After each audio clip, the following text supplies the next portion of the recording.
Olá, começa agora o Panorama TVC. Aqui você acompanha o que acontece na Câmara de São José de Rio Preto e confere entrevistas sobre assuntos de interesse da população. E olha só, nesta edição vamos falar de duas campanhas que movimentam a sociedade este mês.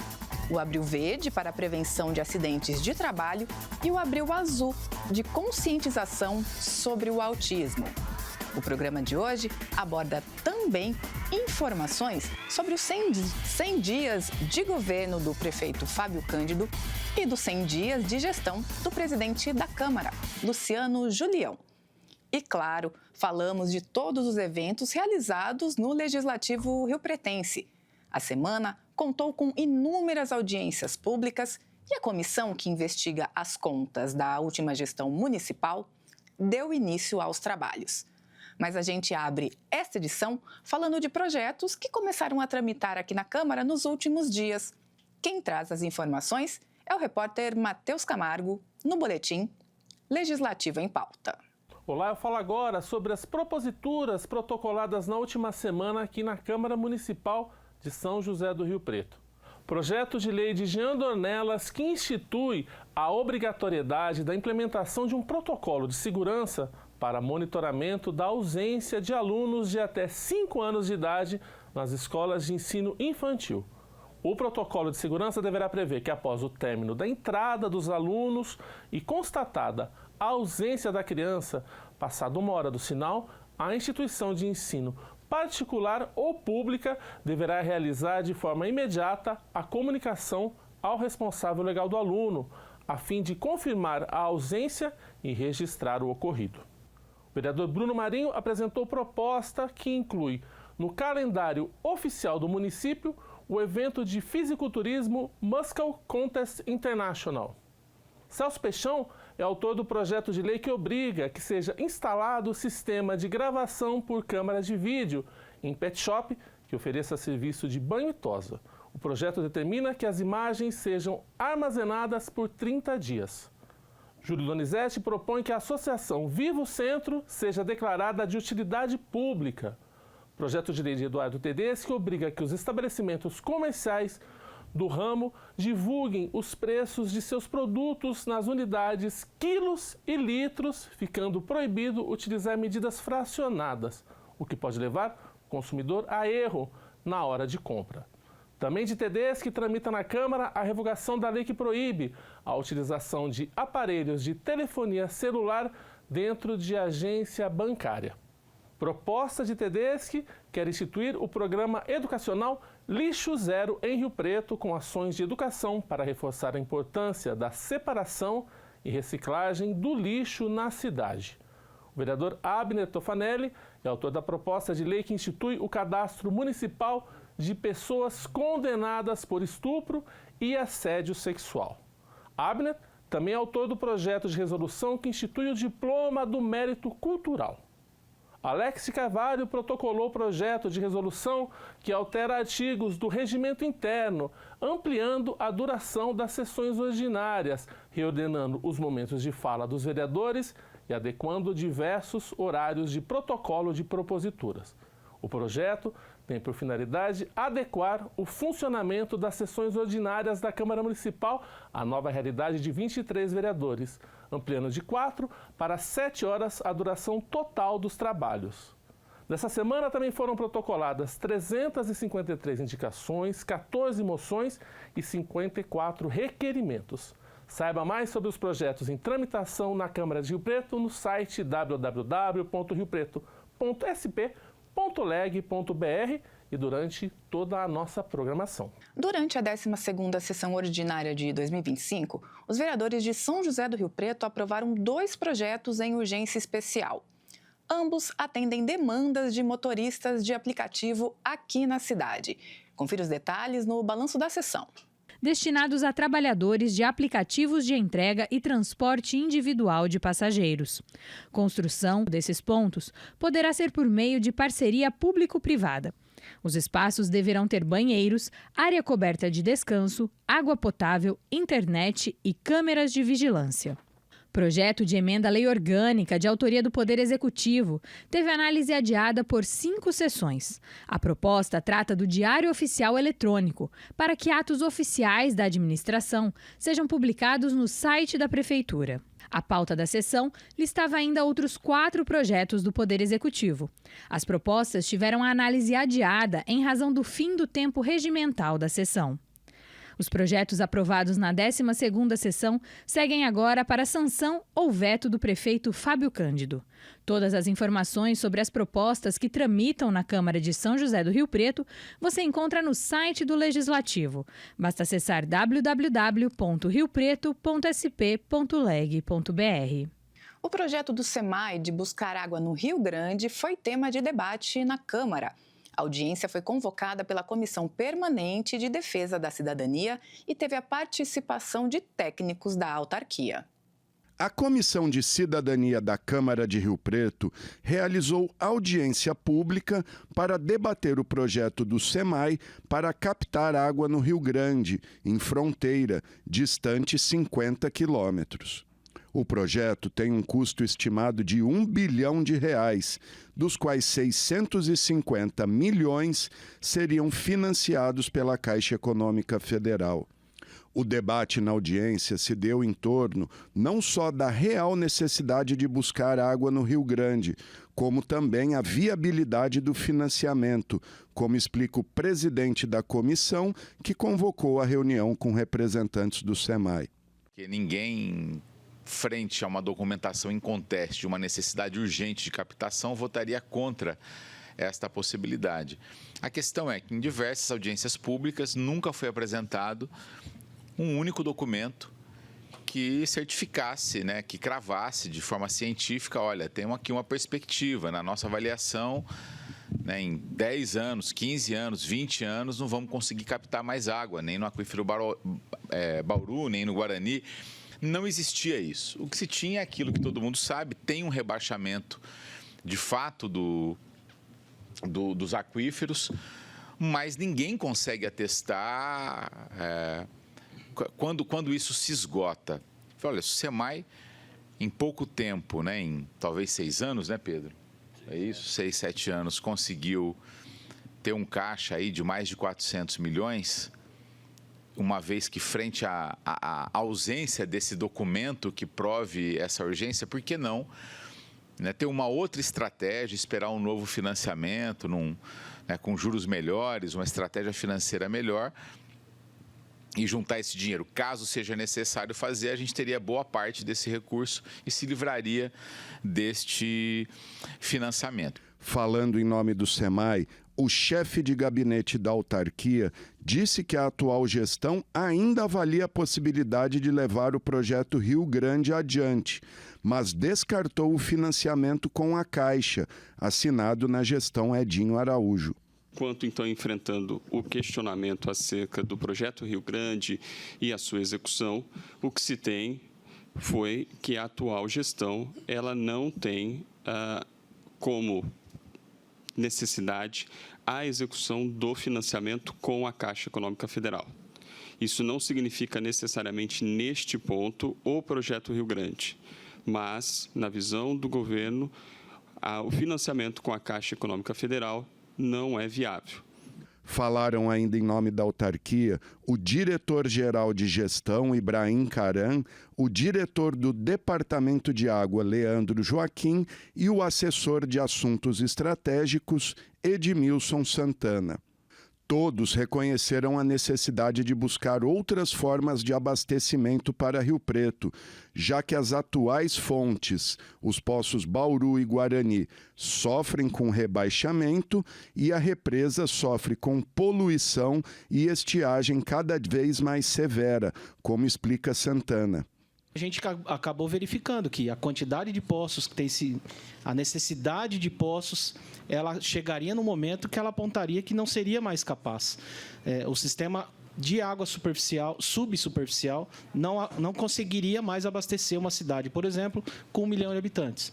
Mas nós estamos em 500 mil, de acordo com o último censo. Mas uma obra como essa, do Rio Grande, nós estamos falando alguma coisa em torno de 5 a 8 anos para ser concluída. E se ela não for... Vai entrar em operação. Exatamente. Então, nós estamos falando em futuro. Todos os estudos apontavam para o cenário atual. Estiagens cada vez mais complexas, dificuldades com poços devido à quantidade de poços, a exploração do aquífero, que a gente, conforme a gente está observando de fato, cada vez mais o rebaixamento do nível desses aquíferos. Cada poço Guarani que a gente tem que reformar, a gente tem que rebaixar a bomba. A gente está vendo um volume cada vez menor de extração de água, não só do Guarani, mas do Bauru também. Então, tudo isso está corroborando com os estudos que foram feitos há 15, 20 anos atrás, que está levando a gente para um cenário que foi estudado de fato. A audiência contou ainda com a participação dos vereadores Pedro Roberto, Jean Dornelas, Odélio Chaves e Abner Tofanelli. Um novo encontro deve ser marcado com o SEMAI para aprofundar o debate sobre o tema. A Comissão Permanente de Segurança do Legislativo discutiu formas de combater os casos de furtos de fios de cobre e o comércio irregular desse material. A TV Câmara acompanhou. A Comissão Permanente de Trânsito, Transportes, Segurança, Usos e Costumes realizou reunião para tratar do aumento do número de furtos de fios de cobre na cidade. Coordenado pelo presidente da comissão, vereador Alexandre Montenegro, o encontro teve como um dos objetivos chegar a providências que podem ser tomadas para reduzir os casos. A gente protocolou um projeto de lei já aprovado na legalidade, lei antirreceptador, que visa um cerco maior e também a gente ter restrições maiores em questão de reciclagens que têm trabalhado de forma irregular na madrugada. Então, a ideia é a gente realmente pegar o receptador.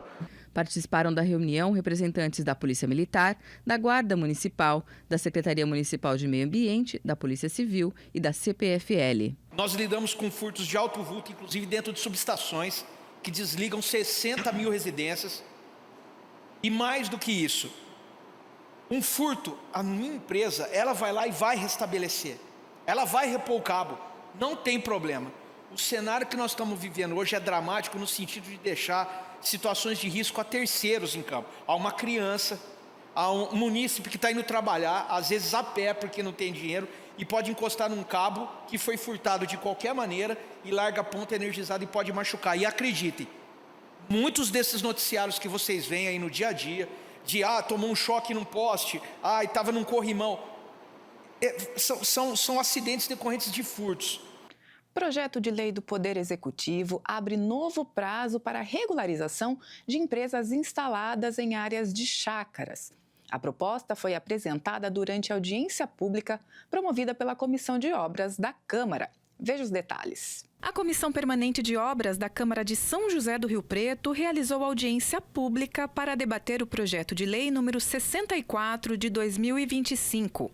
A proposta, de autoria do Poder Executivo, reabre prazo para que empresas ilegalmente instaladas em áreas de chácaras de recreio possam regularizar suas atividades comerciais junto à Prefeitura. A audiência foi conduzida pelo vereador Paulo Paulera, presidente da Comissão de Obras. Na mesa, junto com Paulera, estavam também o vereador Jonathan Santos, suplente da comissão, e Luiz Carlos Calças, engenheiro da Prefeitura, que explicou itens do projeto. A proposta dá prazo de 2 anos para os donos das empresas instaladas em chácaras de recreio adequarem a situação dos seus empreendimentos perante o Poder Executivo. Entre os documentos que os empresários precisam apresentar estão certidão que comprove a titularidade do imóvel, relação das atividades desempenhadas no local, projeto de destinação de resíduos, soluções para abastecimento de água e tratamento de esgoto, impacto ambiental das atividades, quantidade de funcionários, além de licenças municipais, estaduais e federais. O engenheiro da Prefeitura explicou que, para a atividade comercial ser regularizada, ela precisa estar compatível com o que pode ser realizado nas áreas de chácaras de lazer. Atividades que gerem poluição ambiental e sonora, por exemplo, não podem ser exercidas nesses locais.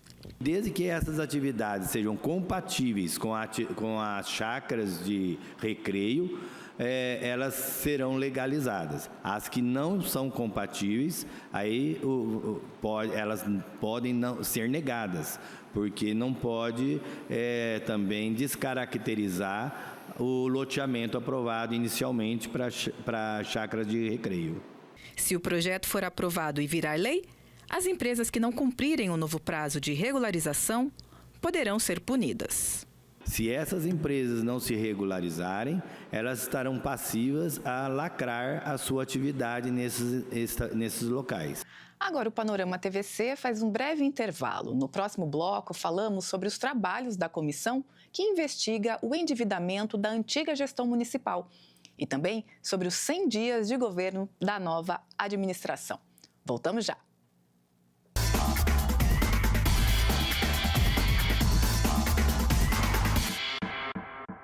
Dengue, zika ou chikungunya? A hora de tirar as dúvidas é agora. Oi, então, por que não tomar remédio por conta própria em caso de sintomas?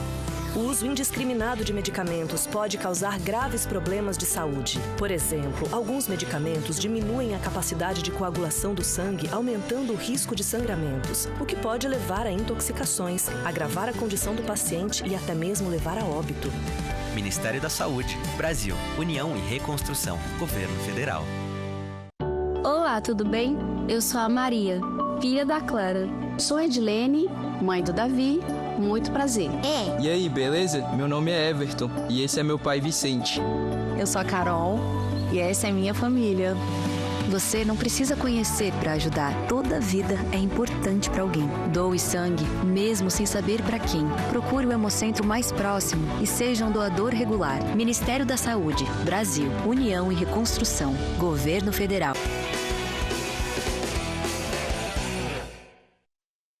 Olá, sou o Tenente Leme, comandante da Polícia Ambiental da região de São José do Rio Preto. Estou aqui para passar algumas dicas de segurança, como, por exemplo, manutenção do equipamento, do onde fazer o embarcado, a quantidade de pessoas que você vai carregar no barco, isso é importante, fazer a segurança durante a navegação, a qualidade dos equipamentos que você está carregando, a quantidade de combustível, tudo isso é importante para manter a sua boa navegação, uma boa pescaria e que todos que voltem com segurança para suas residências.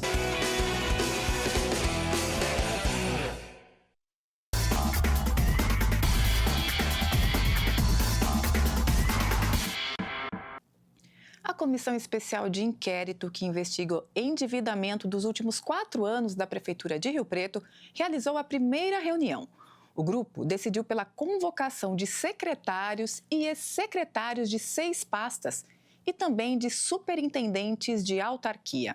Confira quem são as autoridades chamadas a prestar esclarecimentos. A Comissão Especial de Inquérito, formada para investigar o rombo orçamentário e o endividamento municipal no período de 2021 a 2024, realizou a primeira reunião de trabalho no dia 9 de abril. Participaram da reunião o presidente da comissão, vereador João Paulo Rilo, o relator, Bruno Marinho, Anderson Branco, que é membro, e Pedro Roberto, suplente. Os vereadores decidiram unanimamente solicitar documentos e convocar secretários e ex-secretários de 7 pastas. Uma vez que são públicas as informações, né, essa CPI ela tem um objeto muito claro, que é o desequilíbrio financeiro que gerou endividamento, chamado rombo financeiro do município, e tem algumas pastas que elas são as principais responsáveis no bolo orçamentário por essa dificuldade. Então, eu queria propor aqui, né, a convocação de ex-secretários no período de 21 a 24 e dos atuais secretários, bem como ex-superintendentes da Rio Preto Prev no período de 21 a 24, e o atual superintendente.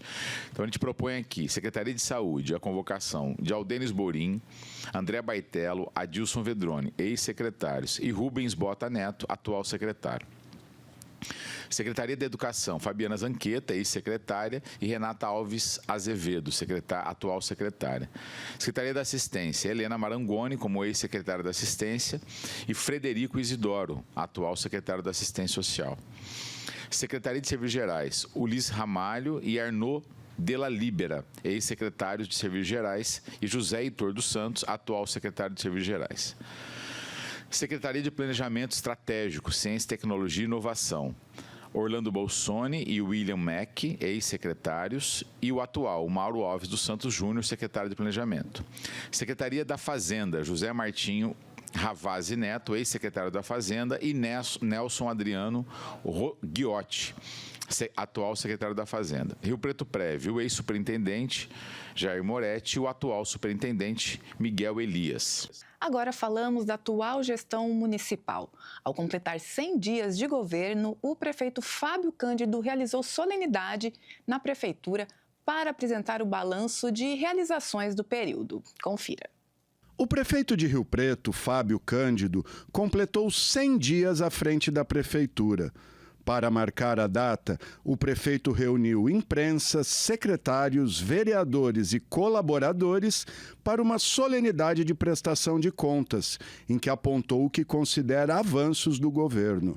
Avaliação muito positiva, falei genericamente de algumas áreas importantes do governo, como é o caso da saúde, da zeladoria, dos serviços gerais, falamos também da educação, falamos especificamente de algumas melhorias que são visíveis para a população no atendimento médico da população, e estamos vencendo essa queda de braço contra a dengue, como está sendo demonstrado nesse momento pelo nosso secretário de saúde, Rubem Botes. Então estamos no caminho certo e vamos seguir essa jornada agora dentro desses nossos princípios e valores. Para a gente finalizar, o senhor deu novidades aí do FIT, novos parceiros e a possibilidade do SESC rever a posição deles, além de um novo formato, é isso mesmo? Exatamente, é um formato absolutamente inovador, além de boas peças de teatro, em parceria inclusive com o SESI, estamos conversando com a Caixa Econômica Federal e existe sim uma chance ainda, vamos dizer assim, de retomada dessa parceria com o SESC junto à Nacional do SESC, que se sentiu sensibilizado e até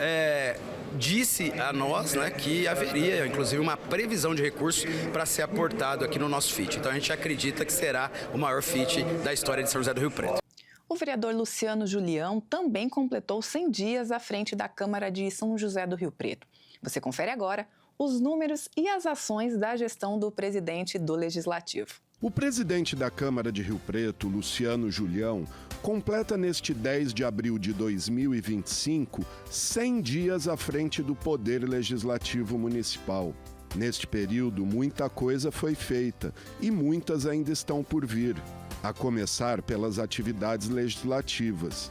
Em pouco mais de 3 meses, 120 projetos foram apresentados ao longo de 12 sessões ordinárias. Destaque para as propostas que melhoram as condições salariais de servidores, criam pontos de apoio para motoristas de transporte por aplicativo e prevêem reserva de vagas de idosos e portadores de deficiência física em hospitais. Requerimentos e indicações ao Executivo, com sugestões e pedidos de melhoria na cidade, totalizam mais de 4.000. Alta produtividade, Gama. Uns projetos importantes para a cidade, relevantes, muitas discussões e aprovações de requerimentos, tudo muito trabalho no começo do ano. Ao longo destes 100 dias, a Câmara Municipal também realizou uma série de audiências públicas para debater temas de interesse da coletividade, como funcionamento de pontos de reciclagem que compram fios de cobre e produtos de furto, obras no entorno de condomínios da Zona Sul, bem como a prestação de contas das secretarias de saúde e da Fazenda. Outro destaque nesses primeiros meses da gestão Luciano Julião foi a concorrida posse dos vereadores jovens, que integram a Câmara Jovem de Rio Preto. O evento lotou o plenário da Câmara, com a participação maciça de vereadores, autoridades e do prefeito Fábio Cândido. Projeto muito importante. Ele é tão importante, Gama, que teve a participação de 17 vereadores e mais o prefeito Fábio Cândido nesse projeto. É um projeto muito importante para o jovem já se habituar nesse mundo político, entender como que funciona a política. Campanhas solidárias também foram realizadas, como o projeto Sou Servidor, Sou Doador, que mobilizou dezenas de servidores do Legislativo para doação de sangue ao Hemocentro. E também a doação de 2 veículos da frota do Legislativo para os conselhos tutelares do município, carentes de infraestrutura. Muito preocupada, de olho nisso aí, Gama, participando sempre disso daí, fizemos a campanha aí da doação de sangue e depois agora devolvemos 2 carros para a Prefeitura, para assistência social e direcionada ao Conselho Tutelar, um para o Norte e um para o Sul, que isso aí vai ajudar muito, não ao Conselho, mas sim à população. A integração entre servidores foi outra preocupação do presidente, que numa ação inédita instituiu a confraternização mensal para celebrar os aniversariantes do mês, garantindo assim um ambiente salutar de trabalho. E no Dia Internacional da Mulher, o presidente fez questão de homenagear todas as servidoras e funcionárias da Câmara. A gente criou isso aí, uma maneira de unir mais as pessoas e homenagear os aniversariantes do mês. Sempre na última sexta-feira do mês, a gente canta o parabéns, come um bolinho ali e homenageia os aniversariantes. Outra preocupação do presidente é com a inclusão. Além de abrir espaço nas sessões para temas como síndrome de Down e Parkinson, numa iniciativa inédita, Julião criou no estacionamento da Câmara uma vaga exclusiva para pessoas com transtorno do espectro autista. A Câmara preocupada com a inclusão, Gama, sempre na tribuna, quando tem esses pedidos, a gente dá prioridade para falar sobre o Parkinson, falar sobre o autismo, falar sobre o síndrome de Down. E aí criamos aí a vaga para o aspecto autista aqui na frente da Câmara, que seria uma maneira de incluir, né? É inclusão mesmo. E nós estamos sempre de olho nisso aí, Gama. Preocupado com isso, né? Sempre preocupado com isso. Destaque também para o novo site da Câmara, mais moderno e interativo. O site garante, assim, transparência e acesso em tempo real a todas as atividades do Legislativo. E muito ainda está por vir. Já está em estudos e em fase de implantação a modernização de todo o prédio do Legislativo, com instalação de sistema de monitoramento com câmeras para garantir a segurança e a integridade de todos os frequentadores da casa, bem como a integridade patrimonial do patrimônio público, além de inovações tecnológicas para facilitar o acesso de todos os munícipes à Casa do Povo. Avaliação positiva, trabalhamos bastante, trabalhamos muito, Gama, e a expectativa é isso, continuar trabalhando em prol da cidade, em prol da população de Rio Preto, e o que for bom para Rio Preto pode contar com a Câmara Municipal, que vai ter o apoio. Agora o Panorama TVC faz mais um intervalo e no próximo bloco vamos conhecer melhor o trabalho da Associação Alma Autista. Voltamos já.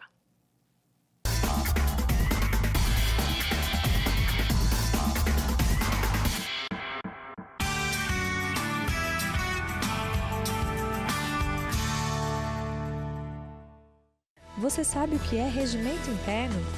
Esse é o documento que rege todas as atividades da Câmara de Rio Preto. O regimento interno traz, por exemplo, as regras para a eleição da mesa diretora e as funções de cada membro, as normas para a formação de comissões permanentes, especiais ou de inquérito, a forma de apresentação de cada tipo de projeto, a tramitação das propostas e todos os procedimentos relacionados às sessões realizadas pelo Poder Legislativo também fazem parte do regimento interno. O documento está disponível para consulta no site da Câmara de Rio Preto, www.riopreto.sp.leg.br.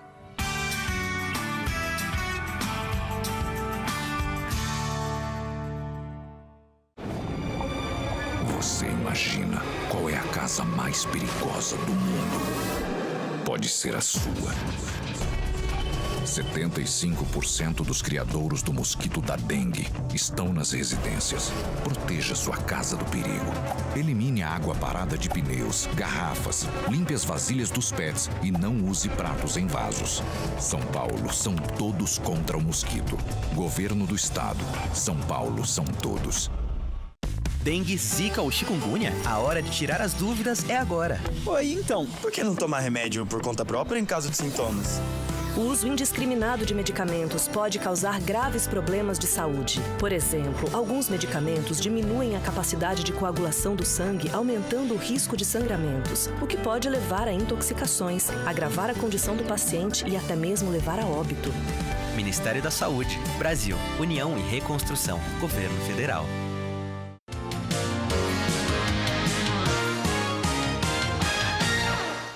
Lei municipal criada em julho de 2021 obriga os condomínios residenciais de Rio Preto a divulgarem os canais oficiais de denúncias de violência doméstica. A divulgação deve ser feita com cartazes ou placas nas áreas de grande circulação de moradores. O objetivo é inibir a violência familiar contra mulheres, crianças, adolescentes, idosos e pessoas com deficiência. Saiba mais sobre as leis municipais em vigor no site oficial do Poder Legislativo e durante a programação da TV Câmara Rio Preto.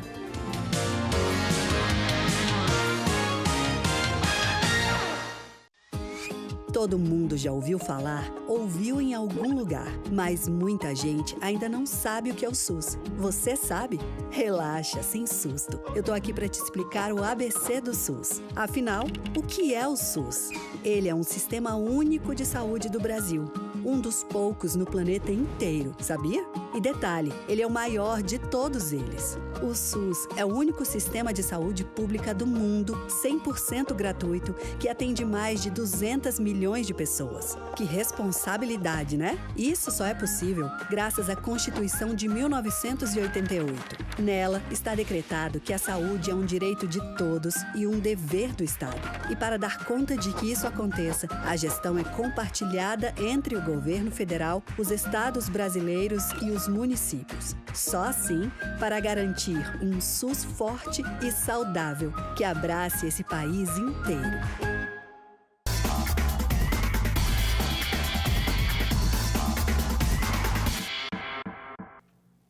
Olá, estamos de volta com o Panorama TVC e o assunto agora é a campanha Abril Azul, um movimento pela conscientização sobre o autismo.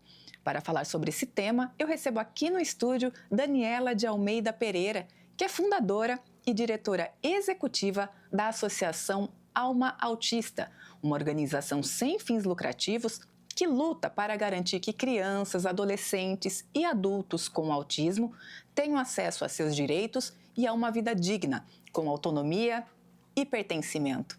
Daniela, muito obrigada pela participação. Obrigada pela oportunidade, pelo espaço. Para mim é sempre um prazer falar desse tema tão importante, né? Prazer é nosso te receber nesse mês tão importante, né? Isso. Queria começar te perguntando como que nasceu a Alma Autista? O que motivou a criação dessa instituição?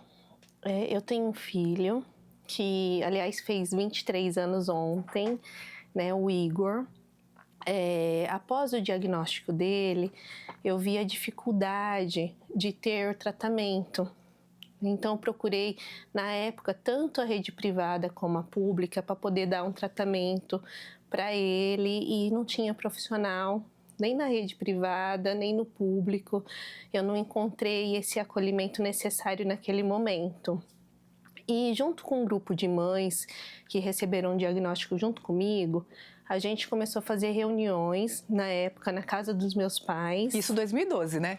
Isso foi mais ou menos em 2004, 2005, que foi quando eu recebi o diagnóstico dele. Ah, então levou um tempo até a instituição nascer formalmente, né? Sim, levou, porque o que acontece? Naquela ocasião, eram grupos para trocar informação. Onde você está levando seu filho, qual médico, qual a escola, como agir quando ele tem um determinado comportamento, era mais uma troca de informação. Só que com o tempo, a gente nem tinha horário e dias organizados, a gente ligava uma para outra, vamos se reunir? Vamos nos reunir. E a gente não tinha data específica, a gente se reunia sem um planejamento. E com o tempo, a gente via que tinha algumas famílias que a gente vinham informação de algumas famílias que não conseguia participar desses encontros. E a gente dava o suporte ali necessário. A família está precisando de uma cesta básica, de um remédio. Vamos fazer uma ação de Páscoa, de final de ano. A gente se mobilizava ali entre nós, fazia aquela arrecadação necessária para aquele momento e íamos na casa das famílias entregar. E aí esse movimento foi crescendo e a gente viu que a gente estava fazendo um papel do poder público. e também a nossa luta era isolada, porque quando a gente ia reivindicar alguma coisa no poder público, o direito a acesso à escola, o direito a acesso à saúde, era uma família fazendo a reivindicação. E aí a gente começou a discutir a necessidade de se formar, né, de se organizar de forma juridicamente para poder ter voz. E aí começou esse movimento da gente montar algo. Mas a gente não tinha um advogado no nosso grupo para nos orientar. Então, eu conheci um advogado e falava para ele se ele poderia ir aquele dia naquela reunião, voluntariamente, orientar a gente. Aí o advogado ia e orientava a gente. Passavam dias, vinha outra demanda, né? Outra demanda, e com isso o tempo foi até a gente conseguir montar de fato um estatuto, porque a gente ali não conhecia leis, qual seria o melhor caminho. E quando a gente formalizou o estatuto, foi quando a fundação da instituição com o estatuto formalizado foi no dia 2 de junho de 2012. Olha só. Né? Então ali a gente tinha um estatuto, a gente fez a reunião de fundação da instituição. Porém, o CNPJ saiu no dia 16 de agosto de 2012. Né? Ali a gente era uma pessoa jurídica. E a partir daí, a gente, com o endereço da casa dos meus pais. Né? Então, ali a gente tinha um documento, a gente se reunia no quintal dos meus pais para continuar fazendo as reuniões, porém, a gente não conseguia dar o atendimento adequado. Então, o nosso segundo passo foi se reunir para fazer algo, para arrecadar dinheiro, para ter um espaço. Ok, uma sede. Né? Isso. E aí a gente organizou um jantar. Na época foi até no Clube do Lago, esse jantar. E vendendo os convites desse evento, eu tenho uma tia que fazia parte na diretoria na época. Ela trabalha no hospital de base, e o João Evaristo, que na época era o presidente dos servidores da Funfarm e da Farmerp do clube, ele chamou minha tia lá e falou assim: olha, a prefeitura cedeu um terreno para a gente fazer um clube para os funcionários. Porém, a gente precisa da contrapartida. A contrapartida é algum serviço para a comunidade. Você não quer fazer o trabalho da instituição nesse espaço? A gente aceitou, fez toda a documentação de termo de concessão, tudo certinho. E a gente ficou nesse espaço até final de 2018. Né? Chegou no final de 2018, mudou a diretoria da ASF, né? E pediram espaço para nós. Aí a gente teve que procurar um outro local. E como naquela situação, mas só que aí passou vários anos, eu estive como presidente do Conselho da Pessoa com Deficiência por 2 mandatos aqui de Rio Preto, participei dos conselhos, e eu sempre alertava dentro dos conselhos que a demanda de autismo ia aumentar. E na época a gente atendia 40 famílias de Rio Preto. E quando eu chegava para discutir que a gente atendia 40 famílias e chegava a outras instituições com números maiores, a gente não tinha voz. Então, assim, a gente nunca conseguiu uma parceria com a Prefeitura de Rio Preto. Os 40 atendidos que a gente atendia era recurso próprio. Era eventos, rifa, telemarketing, que a gente mantinha esses 40 atendimentos. Daniele, falando desse atendimento, como é que ele é hoje? Que tipo de atendimento a Alma oferece para essas famílias hoje, atualmente, passada essa trajetória tão extensa aí de caminhada? Sim, hoje a gente tem uma equipe multidisciplinar na instituição. Então, a gente tem psicopedagoga, psicóloga, fisioterapeuta, psiquiatra, fonoaudióloga e o serviço social. Que legal. Né? Então, a porta de entrada nossa é o serviço social, onde ela faz todo o acolhimento ali da família, na primeira entrevista, vê as necessidades da família, pega toda a documentação. Depois que ela faz todo esse trabalho de triagem, a criança passa por avaliação pela equipe. Isso. Fez avaliação pela equipe, cada profissional vai ver a necessidade da criança ter ou não aquele atendimento daquele profissional. O profissional falar que a criança tem demanda para ele, a criança entra no atendimento daquele profissional. Se o profissional der alta, então ela não passa por atendimento naquele profissional. Então, é um trabalho de média complexidade, né, que cabe tanto dentro da assistência como também na saúde. E hoje você falou, lá no início eram 40 famílias, hoje Isso. quantas são? Hoje a gente tem 4 espaços, né? A gente tem 2 espaços em Badibacite, né? Um espaço que a gente vai inaugurar ainda esse mês em José Bonifácio e um em Rio Preto. Que bacana! Né? Ao todo, dá 120 famílias assistidas. E a proporção a gente está conversando com a gestão de Badibacite, a gente tem a esperança aí que logo em Badibacite vai ter uma demanda de mais 100. Então, vai para 200 e poucos atendidos na instituição. Tá certo. Daniela, quando essa família chega até a Alma Autista, em geral, qual que é a principal demanda dela? É essa mesmo que você falou, começa pelo social? É o mais expressivo, aquela demanda mais gritante naquele primeiro momento? A gente entende que ali o serviço social, ela vê ela vê a necessidade socioeconômica da família, ela também consegue fazer um mapeamento da estrutura familiar para poder orientar a equipe melhor sobre aquele atendimento. Que a gente tem a grande maioria aí nos nossos atendimentos, mães solos, né? Ou então mães que ainda vivem num casamento, mas um casamento, vamos dizer assim, inexistente, né? Porque a mulher ainda se vê ainda refém economicamente do serviço do marido. Entendi. Né? Então, dependente economicamente ali. Exatamente. E me fala uma coisa, você esteve aqui recentemente ocupando a tribuna da Câmara e você passou um número no seu discurso falando sobre a prevalência do autismo hoje em dia. Seria um caso para cada 36 nascimentos, né? A gente considerando nossa população aqui de Rio Preto, qual que é a estimativa aí dessa população de pessoas com autismo na nossa cidade?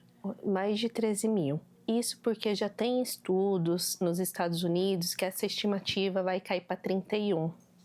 Então, o número vai ser bem maior que 13 mil aqui dentro do município de São José do Rio Preto. E me fala uma coisa, você também, no seu depoimento, você falou de alguns desafios que as famílias ainda enfrentam para plena inclusão. Sim. Na escola, por exemplo, hoje, quais são as principais dificuldades encontradas pelas famílias, considerando tanto escolas públicas quanto privadas? Sim. Lá atrás, no passado, a inclusão é uma lei de 2012, né? A briga, e aí eu falo como mãe que viveu essa época, era da escola aceitar a matrícula dos nossos filhos, né?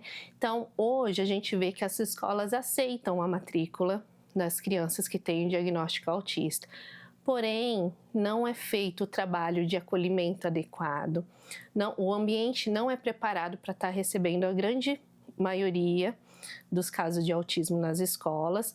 Além de não ter o ambiente adequado, os profissionais, eles não têm o preparo, porque o preparo não é somente aquele profissional que vai ficar com a criança, é desde da tia que fica lá no portão, até a pessoa que serve a merenda. Toda a comunidade, né? Exatamente, tem que ter, porque o grande desafio do autista é o comportamento.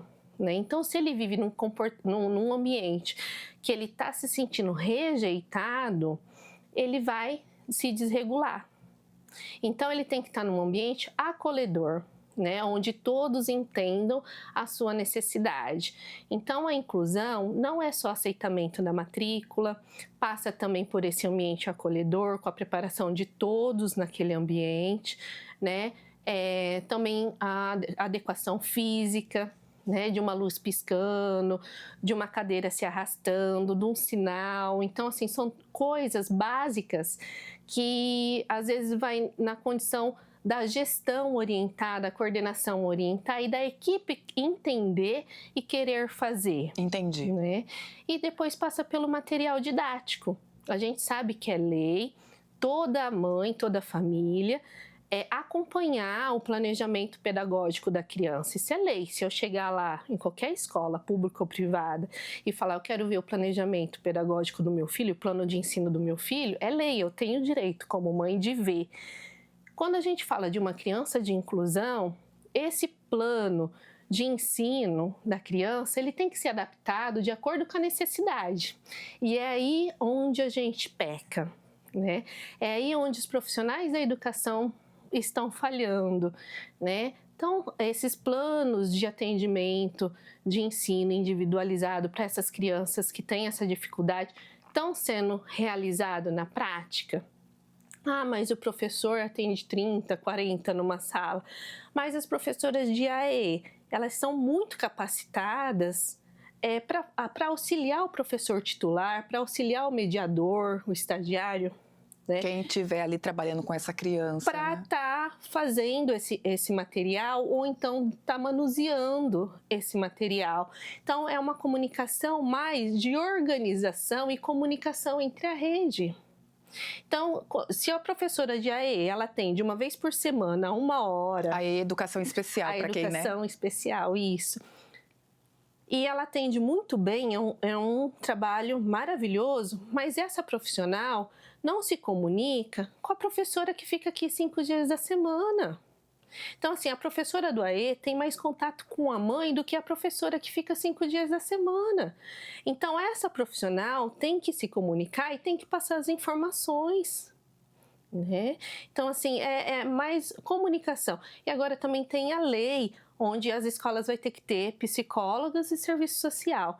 Então, eu vejo nesse momento que vai ser muito importante para a gente ver como que as gestões vão se comportar. Diante dessa nova norma, né? Isso, porque são profissionais que podem auxiliar, sim, no dia a dia dessas crianças dentro do ambiente escolar, né? Porque a assistente social, ela pode ver a família como um todo, e a psicóloga, ela pode fazer esse trabalho de interlocução entre as necessidades da criança, voltado para a parte do psicológico, né, com a equipe ali escolar. Então, é um momento que eu espero que seja um difusor, né, de água de boas e práticas. de boas práticas, exatamente. Daniela, e quando a gente fala de mercado de trabalho, empregabilidade, como é que o mercado tem recebido as pessoas com autismo? Tem recebido ou não? Ou é uma situação parecida com a que você citou, por exemplo, das escolas? Sim, a inclusão no mercado de trabalho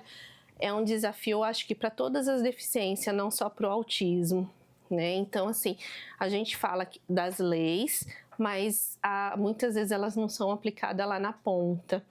Então, a gente tem que ver onde a gente está falhando, que essas leis não estão sendo aplicadas lá na ponta. É falta de informação por parte das empresas, de atender esse público, né? Se for falta de informação, como conscientizar as empresas para estar abrindo realmente essas vagas? Então, assim, a gente tem um projeto, mas é um projeto com empresas da capital. Ok. Né? De auxiliar as empresas no recrutamento e nos primeiros 3 meses de adaptação dessa pessoa com autismo que está procurando o mercado de trabalho. É um projeto que a Alma Autista está fazendo para 2 empresas da capital. Que legal! E tem previsão disso chegar aqui para as empresas locais, por exemplo? Ou as empresas podem, inclusive, procurar a instituição, né? Podem procurar, que a gente está de portas abertas para estar atendendo esse público aí. Que legal! E quando a gente fala, Daniela, de lazer, de entretenimento, você comentou na sua participação na tribuna, na sessão aqui da Câmara, de espaços públicos que atendam melhor essa população, espaços adaptados, parques, praças. Como seriam esses espaços? Sim, eu estive recentemente em São Paulo e eu fui até um shopping almoçar e lá tem um jardim sensorial dentro do shopping. E eu acredito que a parceria público e privado é algo, se a gente fazer bem feito, é muito válido. Então tem grandes empresas, igual tá vindo o Açaí, aí parece que ele fez uma contrapartida com o poder público de atender alguma demanda da parte do idoso, né? Então, a gente poderia, o poder público poderia conversar com essas empresas que estão vindo, que queiram investir em Rio Preto, uma contrapartida, né, de fazer um parque sensorial voltado para o autista, quando vir um grande shopping, fazer dentro do shopping esses ambientes para que a família se socializa, né, possa ir ao shopping, ter um jardim sensorial para que as crianças possam usufruir. Então, é tudo uma questão de planejamento e organização que não vai gerar custo para a gestão. Olha só. Daniela, a gente está chegando ao fim da nossa entrevista. Eu vou aproveitar para deixar alguns contatos da instituição da Alma Autista. O site almaautista.org.br. No Instagram também tem o perfil lá, o perfil é @almaautista. E o telefone, que você também encontra lá no site, se você entrar no portal, que é 17 997 14 20 91. Para finalizar, Daniela, eu gostaria que você desse um recado para quem está nos assistindo, uma família que ficou interessada em procurar a instituição. Qual que é a melhor forma de fazer isso? A forma mais fácil? É ir pessoalmente? É telefonar? É mandar inicialmente um primeiro contato ali pela internet? E se o atendimento é todo gratuito, como que é? Tá. Eu peço para estar ligando, porque a nossa porta de entrada é o serviço social. Ok. Né? Então, estaria agendando com o serviço social para ela fazer um acolhimento de melhor qualidade. Perfeito. Né? A nossa porta de entrada ela não é aberta, então assim, a gente não recebe a família sem um encaminhamento. Então, o ideal é que venha com encaminhamento da Secretaria da Saúde ou da assistência social. Perfeito. Isso. Nesse momento, a gente atende Rio Preto com o recurso próprio da instituição, porque a gente não tem parceria com a prefeitura. Exato. A gente está dialogando, eu tenho bastante esperança que a gente vai conseguir essa parceria. Com certeza, faço votos. Então, o melhor caminho é você já procurar o seu médico, o serviço de saúde ou o serviço de assistência social, manifeste esse interesse, né, por se aproximar pela Alma Autista, e se vier o encaminhamento, você já vai ser atendido por essa instituição. Daniela, muito obrigada pela participação. TV Câmara sempre de portas abertas para vocês. Obrigada a oportunidade. A gente também está à disposição. Tá certo, muito obrigada. Bom, e seguindo com o Panorama TVC, eu falo um pouquinho sobre uma atividade que vai acontecer lá no SENAC. Com o tema Cultura e Convivência, o SENAC Rio Preto realiza a 10ª edição da Semana de Leitura da instituição. Você confere os detalhes com a repórter Ariana Pereira. Olá, você que nos acompanha aqui pela TV Câmara. De 22 a 26 de abril, o SENAC realiza a 10ª Semana SENAC de Leitura. E para dar mais informações para você que está aí em casa, eu converso com a Alessandra, que é bibliotecária aqui da unidade de São José do Rio Preto. Alessandra, o que é essa Semana de Leitura? É um evento institucional que acontece toda a rede São Paulo, né, de SENAC São Paulo, que tem o objetivo de divulgar a leitura, incentivar a leitura aos nossos alunos e também a toda a comunidade. E o que o pessoal pode esperar desses dias que vocês estão imersos nessa realidade? Nós teremos diversas atividades, dentre elas um bate-papo com o escritor Itamar Vieira Júnior, que infelizmente já está esgotado, né? Mas teremos outras atividades, oficinas, vivências, sarau, bate-papo e outras instalações também. Alessandra, além desse workshop que já está esgotado com o Itamar, o que mais que as pessoas vão poder ver aqui no SENAC durante essa semana? Além disso, nós teremos homenagem ao poeta Manuel de Barros. Então, nós teremos instalações com os livros dele, teremos um cubo instagramável para as pessoas fotografar com poesias do Manuel, além de feira de troca de livros. E também nós teremos o Espaço Oasis, que é um espaço mais tranquilo, mais zen, para quem quer ficar mais relaxado. Essa feira de troca de livros vai funcionar de que maneira? É só a pessoa vir aqui e trazer apenas literatura, então só aceitamos livros de literatura, troca gibi por gibi, livro infantil por livro infantil e romance por romance.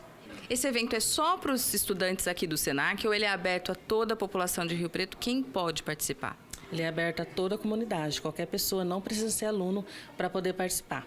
E para participar, então, tem que ser feita inscrições. Você me disse que esse bate-papo já está encerrado, mas para a pessoa pegar a programação e saber o que vai rolar, onde que ela tem essas informações? É aqui, é na rede? Como é que funciona? Ela tem essas informações no Instagram do SENAC Rio Preto. Basta entrar no SENAC Rio Preto no Instagram que ela tem toda a programação. Então, eu vou te pedir para convidar então, o pessoal para vir participar. Estão todos convidados a participar com a gente na 10ª Semana SENAC de Leitura.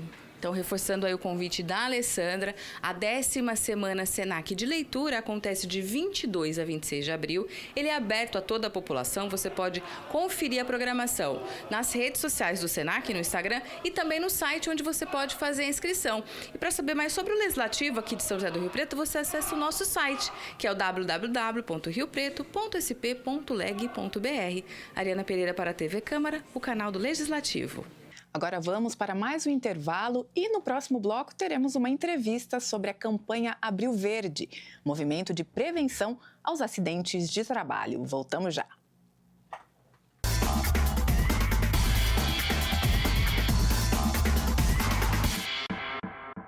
Dengue, zika ou chikungunya? A hora de tirar as dúvidas é agora. Oi, então, por que não tomar remédio por conta própria em caso de sintomas? O uso indiscriminado de medicamentos pode causar graves problemas de saúde. Por exemplo, alguns medicamentos diminuem a capacidade de coagulação do sangue, aumentando o risco de sangramentos, o que pode levar a intoxicações, agravar a condição do paciente e até mesmo levar a óbito. Ministério da Saúde, Brasil, União e Reconstrução, Governo Federal. Dengue, zika ou chikungunya? A hora de tirar as dúvidas é agora. A minha dúvida é o que diferencia a chikungunya das outras arboviroses? A chikungunya causa fortes dores nas articulações, principalmente pés e mãos, tornozelos e pulsos, que podem se tornar crônicas e persistirem por meses ou anos. Se você sentir dores intensas, procure imediatamente uma unidade básica de saúde. Não espere as dores piorarem. Busque orientação profissional e siga o tratamento indicado. Ministério da Saúde, Brasil, União e Reconstrução, Governo Federal. E aí, pelo que você corre? Meu corre é a minha paixão. Meu corre é para conquistar meu sonho. Meu corre é pelo meu futuro. Meu corre é pela minha família. Mas faz seu corre sem correr. Mais de 41% dos acidentes fatais no trânsito são com motociclistas. Respeite os limites de velocidade. Governo do Estado de São Paulo. São Paulo são todos. São Paulo levanta uma bandeira por todas as mulheres. Pela Renata, que ajuda a combater a violência contra a mulher. Pela Camille, que está feliz com seu próprio negócio. Pela Josi, que tem todos os exames preventivos em dia. São Paulo por todas, para que cada mulher saiba que não está sozinha. Governo do Estado, São Paulo, são todas. Você sabe qual é o animal mais perigoso do mundo?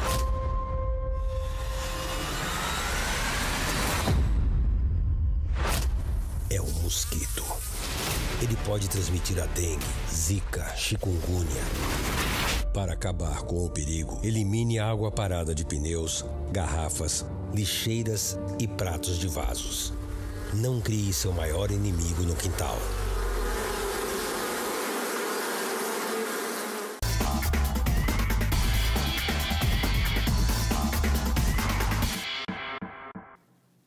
Estamos de volta com o Panorama TVC e o assunto agora é segurança no ambiente laboral.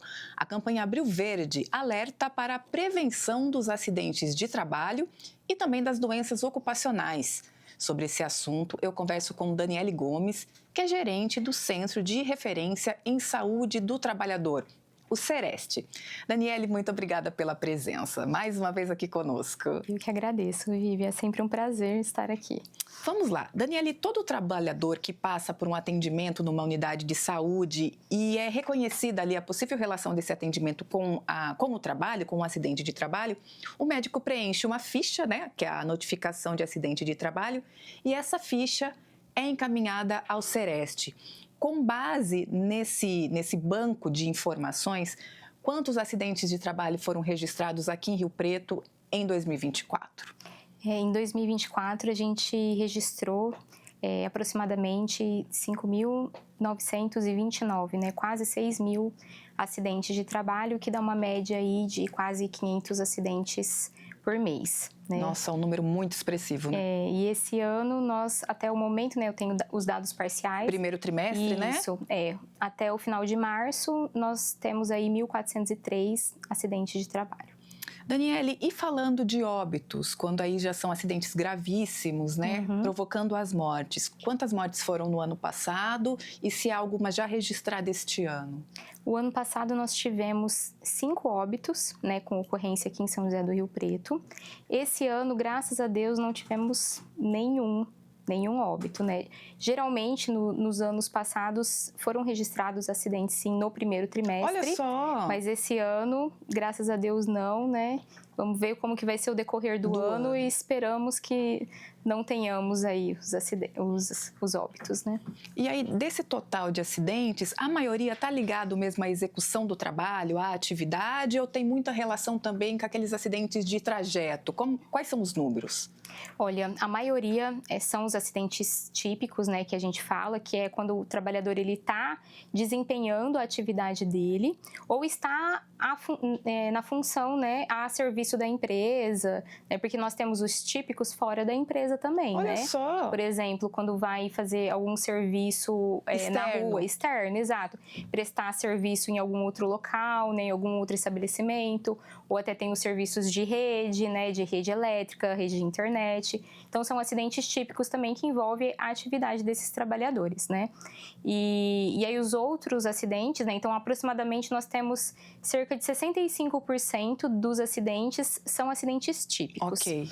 E os outros, né, são os de trajeto que acontece no deslocamento de casa para o trabalho e trabalho para casa. Retorno, né? Isso. E quando a gente fala das causas desses acidentes, a gente pode apontar a falta de uso de equipamento de proteção, quais circunstâncias, né, estão relacionadas a esses acidentes? Vivian, nós temos um pouco de tudo, né? Falta de treinamento, falta de uso correto de equipamento de proteção individual, equipamento coletivo, manutenção em máquinas. Olha só. Né? Então, tem de tudo um pouco, né? Das causas, envolve várias causas, né? Nós não temos assim, é recorrente isso. Né? Mas nós muito temos pulverizado mesmo. Isso, mas acontece muitos acidentes, manipulação de máquinas, né? E aí a gente tem falta de prevenção nessas máquinas, manutenção preventiva nessas máquinas, falta de treinamento, falta de supervisão, falta de utilização de EPI ou utilizando, né, o EPI incorreto. Né? O que mostra que tudo cabe dentro da prevenção ali, né? Se um trabalho anterior fosse executado, não se chegaria à condição dos acidentes. Sim, todo acidente ele pode ser evitado. Né? Então, temos que ter a consciência dos dois lados, né? A empresa sempre precisa entender a importância de adotar as medidas, né, dentro da empresa, e o trabalhador precisa ter a consciência de que cumprir aquelas medidas é importante para ele. E quando a gente fala de setores produtivos, Daniele, tem algum onde os acidentes são mais frequentes? Nós temos construção civil, né, que aí nós temos os pedreiros, pintor, né, todos os trabalhadores que estão dentro da construção civil. A manipulação de máquinas também, nós temos metalúrgicas, temos fábricas, temos frigoríficos, açougues, né? Então, vão ser setores, todos os setores que utilizam máquinas, geralmente são setores que têm um índice de acidentes maior. Tá, né? Certo. E a campanha também fala das doenças ocupacionais. Para a gente entender um pouquinho melhor, quais são essas doenças? Quais são as principais, né, as mais prevalentes? As doenças, ao contrário do acidente, porque o acidente ele é agudo, né? Acontece ali na hora, é fácil de ser identificado. As doenças não. As doenças elas começam ao longo do tempo, né? Não é de uma hora para outra, então é em consequência da atividade desse trabalhador ou do ambiente de trabalho. Né? Então nós temos quais são esses riscos que levam aos adoecimentos, né? Exposição a ruídos, a produtos químicos, os estresse, né? Movimentos repetitivos. Então, nós temos doenças osteomusculares, né? Que são as Ler-Dort, temos os transtornos mentais, né? Relacionados ao trabalho, problemas de audição. Olha só. Respiratórios também. Dependendo do espaço ou produto com qual trabalha. Exatamente. As dermatoses também, que são a parte da pele, né? Então, nós temos doenças ocupacionais envolvendo todos esses tipos de riscos. Explica pra gente qual que é a atuação do Sereste diante desse cenário, diante desses números, né? Que ações vocês realizam? O Sereste hoje, ele atua em basicamente duas vertentes, né? Nós somos um serviço do SUS que trabalha na parte de saúde e segurança. Nós realizamos o atendimento especializado do trabalhador. Então, quando o trabalhador está adoecido, ele sofre algum acidente, ele pode nos procurar. Nós não fazemos o tratamento da doença, porque no SUS nós temos o centro de reabilitação, né, que é o lugar onde os pacientes são encaminhados. Mas nós avaliamos o caso desse paciente, né, desse trabalhador, como que aconteceu essa doença, como que é a atividade de trabalho dele. Nós visitamos o ambiente de trabalho dele para entender, né, se aquela doença que ele tem realmente pode ser decorrente à atividade que ele executa. E aí nós atuamos nesse ambiente para quê? Para que o tratamento desse trabalhador tenha resultado, porque não adianta nada ele ficar tomando remédio, fazendo fisioterapia, terapia ocupacional, sendo que esse ambiente continua adoecendo. Né? E para que outros trabalhadores também não adoeçam pelo mesmo motivo que esse adoeceu. Né? Então, esse seria nossa primeira vertente. E os outros, né, a partir das notificações, como você citou no início, que nós recebemos, nós conseguimos ver quais são os acidentes que estão acontecendo e quais os locais. Então, nós vamos até esse local, né, nós avaliamos o ambiente de trabalho para ver o que aconteceu. Né? Por que esse trabalhador se acidentou? E aí, diante disso, nós solicitamos para a empresa as adequações para evitar com que outros acidentes aconteçam. E também nessa visita, nós avaliamos todo o restante do ambiente para verificar se tem outros riscos presentes no ambiente de trabalho e poder atuar, né, para evitar que outros acidentes aconteçam. E essa relação com as empresas é de orientação mesmo, é educativa, não é punitiva, né? Não, nós não temos esse caráter punitivo, né? Nós fazemos os nossos termos de vistoria em saúde do trabalhador, nós entregamos para a empresa, orientamos ela, educamos ela, orientamos por que você deve fazer isso, porque às vezes fica parecendo que a gente está só do lado do trabalhador e não é isso, nós estamos do lado dos dois, porque quando a empresa ela cuida, né, desse trabalhador, ela também está cuidando da saúde econômica dela, porque isso evita indenizações, afastamentos, custeio de tratamento. Então, um acidente pode ficar muito caro para a empresa. Então, nós orientamos nesse sentido, né, que fazer a prevenção é também auxiliar a empresa. Nós estamos ali para os dois lados. Então, nós fazemos essas orientações, né, quando nós damos prazos para adequação e quando a empresa ela se nega a adequar o ambiente de trabalho, aí sim nós encaminhamos para outros órgãos para que seja adequado o local para que outro trabalhador não sofra. Exatamente. E o atendimento no Sereste é porta aberta? O trabalhador pode chegar ou ele é encaminhado por algum outro serviço? As duas coisas, né? Nós hoje somos porta aberta, então esse trabalhador ele pode solicitar o agendamento, né, indo até o local ou pelo telefone. E também pode ser encaminhado pela rede de saúde. Qualquer profissional de saúde pode fazer esse encaminhamento. Bacana. E aí, chega lá direto, é melhor ligar, fazer o agendamento para o atendimento? Qual que é a recomendação?